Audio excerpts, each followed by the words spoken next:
रॉकटॉक मध्ये आपलं स्वागत आहे। आज आपण आहोत छत्रपती संभाजीनगरच्या क्रांती चौकात।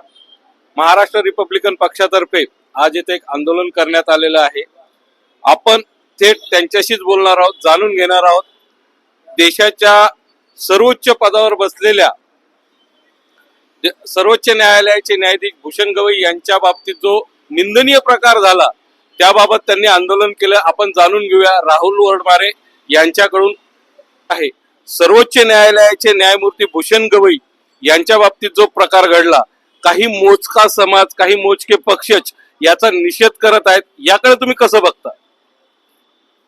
काही मोजका समाज किंवा काही मोजके पक्ष असं काही आपल्याला म्हणता येणार नाहीये, कारण आतापर्यंत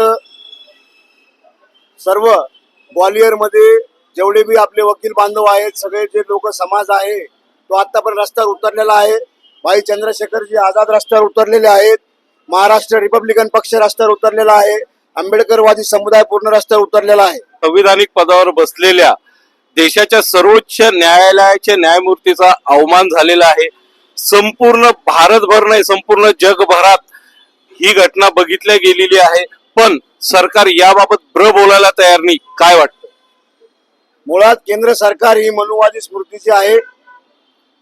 त्यांचे जे मुख्य आहेत RSS चे मुख्य RSS मोहन भागवत यांच्या बोलण्यावरून आज केंद्र सरकारमधील सर्वच लोक शांत बसलेले आहेत आणि भूषणजी गवई वरिष्ठ सरन्यायाधीश म्हणून त्यांची नियुक्ती झाल्याच्या नंतर बऱ्याचशा लोकांमध्ये पोटात गोळा आलाय, पोटसूळ उठून आलेला आहे आणि एक SC समाजाचा व्यक्ती सर्वोच्च न्यायालय सर्वोच्च पदावर कसा बसतो या गोष्टीचं त्यांना ब्राह्मणाचा व्यक्ती त्या पदावर बसवायचा होता आणि तिथं भूषण गवई साहेबाची वर्णी लागली म्हणून त्यांना तिथं बसवण्यात आलेला आहे।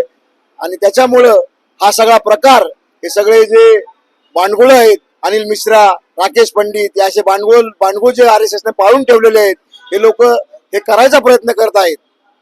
भाई, आपण जसा आता आरोप केलेला आहे का भूषण गवई आज ज्या पदावर आहेत, संविधानाने त्यांना तो अधिकार दिलेला आहे, तिथं ते बसलेले आहे, ते एका विशिष्ट कॅटेगरीतून खास म्हणजे SC कॅटेगरीतून येतात, म्हणून हा त्यांना विरोध आहे का?